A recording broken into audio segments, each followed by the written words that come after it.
Hello दोस्तों, आज नवरात्रि का थर्ड डे है और आज मैंने नंबर 3 को साउथ में लिया है, यानी दक्षिण दिशा में लिया है। आप कहेंगे कि नंबर 3 तो जुपिटर का है, तो हाँ, कोई भी इंफॉर्मेशन या कोई भी आम सोच का सही उपयोग किस तरह कर सके, ये नंबर 3 बताता है। तो नंबर 3 जो है वो जुपिटर का नंबर है, तो कोई भी पूरक विचार या कोई भी बिना अनुभव या बिना ज्ञान के जुपिटर किसी भी क्षेत्र में उलझने नहीं देता।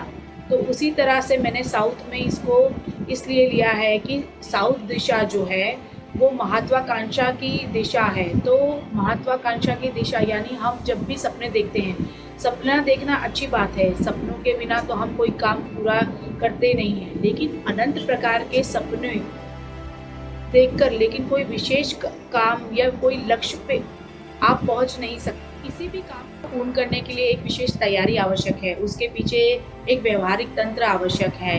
दक्षिण दिशा पूर्ण रूप से बंद हो ये अच्छे लक्षण है, लेकिन हमारी महत्वाकांक्षाएं ना हो ये सही बात ना होगी। लेकिन उत्तर दिशा जो है उससे हमें अपने प्रश्नों के सही जवाब मिलते हैं, लेकिन लोगों ने दक्षिण दिशा को जैसे बदनाम ही किया हुआ है। तो दक्षिण दिशा के विशेष लक्षण ये हैं कि उसमें से कोई भी किरणें नहीं आनी चाहिए, उसमें से कम किरणें आएँ, ये ज़रूरी है। और दक्षिण दिशा की चीज़ों का सपोर्ट कम लेना चाहिए, क्योंकि वो बड़े पैमाने पे सपने दिखाती हैं और बड़े पैमाने पे रिस्क लेने वाली जगह है।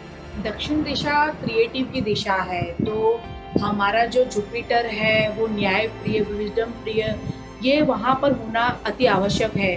क्योंकि दक्षिण दिशा यहाँ पर देखा गया है कि जो लोगों के घर में दक्षिण दिशा जो पूरी खुली होती है, उत्तर दिशा जो पूरी बंद होती है, तो वो बड़े बड़े फैसले ले लेते हैं, बड़े बड़े व्यवहार कर लेते हैं। तो उसको सुनियंत्रित करना, जुपिटर जो है वो पृथ्वी तत्व जो सुनियंत्रित करता है, ये बहुत वहाँ पे ज़रूरी हो जाता है उसे लगाम लगाना, क्योंकि वहाँ पर लोग काफ़ी रिस्क ले लेते हैं बड़े पैमाने पे। तो इसी तरह से वहाँ पर जुपिटर काफ़ी आवश्यक हो जाता है साउथ में। तो दक्षिण दिशा का मैं एक एग्जांपल बताती हूँ। हमारे यहाँ पे एक क्लाइंट आए थे, वो किसी मोटिवेटर ने कहा कि आप अपनी दीवार पे लिख दीजिए कि मैं 100 करोड़ बनाऊँ। तो उन बेचारे ने तो लिख दिया कि मैं 100 करोड़ बनाऊँगा, लेकिन दिन रात वो वही विचार करते रहते थे। तो उन्होंने वही वैसे ही बड़े बड़े प्रयत्न करना शुरू कर दिया, बड़े बड़े व्यवहार करने लगे और वो व्यवहार में फंसते गए।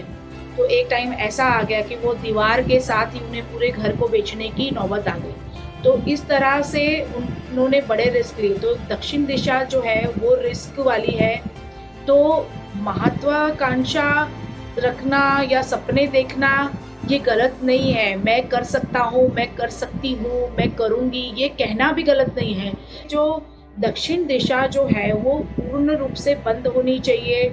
और दक्षिण दिशा में अगर मैं नंबर 3 का यूज़ कर रही हूँ या नंबर 3 आपको बता रही हूँ, तो इसी तरह से कि हमें हमारी लाइफ में जो लोग आए तो वो हमें किसी अनुभव द्वारा या किसी अच्छे ज्ञान द्वारा हमें मार्गदर्शन दे, अच्छे हमें गाइड करने वाले लोग मिले, ना कि हमें डराने वाले और हमें फंसाने वाले लोग हमें मिले। आज नवरात्रि का तीसरा दिन है, तो आज हमने नंबर 3 यानी बृहस्पति को देखा। पहली नवरात्रि नंबर 1 को लिया हमने, यानी सन को देखा। दूसरी नवरात्रि को हमने मून को देखा।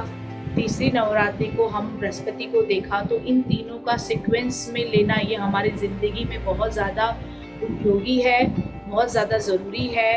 तो नंबर 1 सन यानी वह स्वयं एक प्रेरणा है। नंबर 2 मून एक सोच है।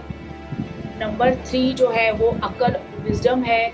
इन तीनों का सही उपयोग हम 3 नवरात्रि का हमें फल मिला है या एक उपहार है, ऐसा मैं मानती हूँ।